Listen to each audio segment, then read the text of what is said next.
So the governor of Oklahoma has called for the resignation of the sheriff and other top officials in this rural county of Oklahoma after they were recorded talking about beating, killing, and burying a father and son team of local reporters, lamenting that they could no longer hang Black people with a damn rope. This is a sheriff.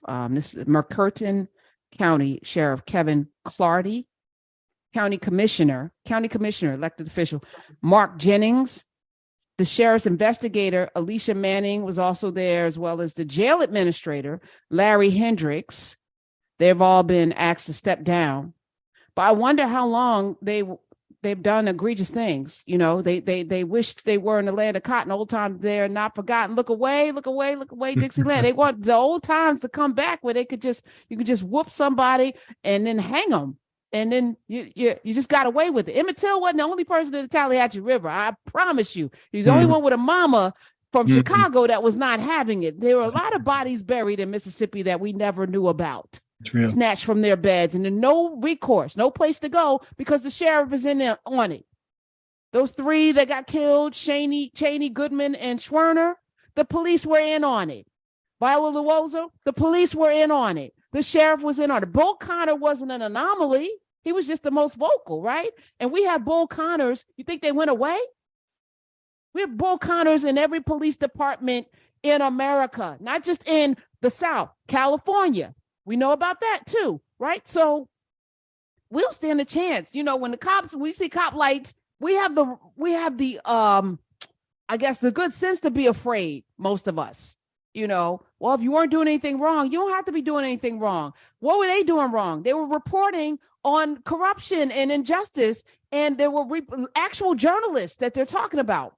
And they are not the first, and will not be the last to get caught on tape, so to speak. You know, the power of cell phones and recordings and audio and video. You know, they say a picture's worth 1,000 words and a video is worth 1,000,000. And in this case, you know, an audio track to be more specific. But it's moments like this where we are reminded of the conversations that people are having behind closed doors. You know, we're more sophisticated now. Like most folk know better than to say something crazy publicly. Most folk, no matter how ill intent they are driven, no matter how egregious their feelings and thoughts, they know better. But then sometimes they get outed. And again, getting back to our earlier discussion, Karen, about how polarized the response is, some people hear the tape and say, oh, that's an outlier. Oh, that's the exception. Well, I know it, folks in the news media, and you probably know this, when they get one letter, they know that one letter speaks for thousands of people. So when I hear one tape that you just happen to not know that we were catching what you were saying, it speaks for more than one person. It's not an outlier. It's part of a pattern. You know, and to the point we had in our last segment about power, I looked up the numbers on Ferguson because I cited it before. Ferguson, when Michael Brown got shot, was 67% Black. The police force, 94% white. City council, one Black person, and the mayor was white. Governed primarily by white people for a city that was 67% Black people. That is not shame on white people. That is shame on Black people. Right. I mean, I remember talking about because the next election for the town council, I forgot, it's not called city council. They were, again, overrepresented by white people in a majority Black place. And they were also getting more tickets. So there was a fight by police, and all that. They only picked up one additional seat, right? So they were still, and I was like, how y'all not coming out? Like, I think it was like 16% turnout or something. I mean, it was crazy. Unfathomable. But I do think there is a culture of apathy in the face of abject poverty and powerlessness. I was reading this book, Inflamed, last 40 days ago. And it talked about how your brain is altered by the stress of poverty. And when you don't have enough to feed when your bills aren't meeting, it's just all it's not firing on solutions. Trauma. You will not have the time to sit and problem solve. It is in the moment, which is why some really bad decisions are made in poverty.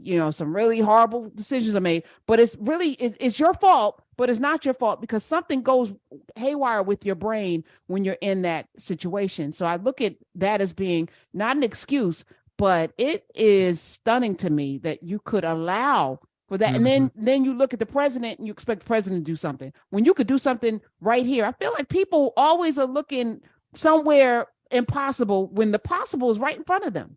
It's just real. I remember going to a presentation from a professor at Harvard on human development, and he drew this curve, a normal human development curve, which it steadily increases and then it tapers off around 21, 22, 23 when you're fully quote unquote developed, which explains why we make a lot of bad decisions up until we're 21, 22, and 23. But then he showed the impact of traumatic experiences on development, which is poverty, malnourishment, abuse, neglect. And what it essentially does is not only does it dampen the curve, meaning the curve is not as steep, but it levels off at a point below where the normal curve levels off. So there's something real that you're giving voice to about how trauma, and there's lots of forms of trauma, can inhibit growth, can inhibit our human development, and poverty and circumstances that may be challenging are among them. Can you recover? Of course you can. Do you still have power? Of course you do. But let's be real, that circumstances that we find ourselves in have real implications for how our life trajectory has implications. Now, I don't know what the excuse is for a man in his 80s. But that Cretan, who I'm not going to say his name, who shot Ralph Yarl in the head and body for ringing his doorbell, people are like, oh, he's old, so maybe we should give him a break. No. Like, absolutely not. Quite the contrary. Right, because you should know better, right? True. And he admitted that he came to the door with his 32 and didn't even ask any questions. There was no conversation had between this 16-year-old boy who looks like a boy, slightly built boy, clean shaven boy, no clean. I don't even think he can grow hair on his face. Didn't have a conversation with him and opened fire. Yeah. In 5 seconds. Didn't give him a chance to even say you have the wrong door. He should go under the jail.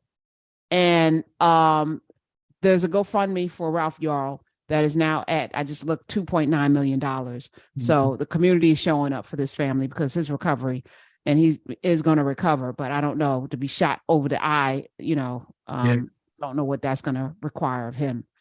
Yeah. And that's part of the pattern, what you described, this pattern of an overly aggressive, disproportionate response.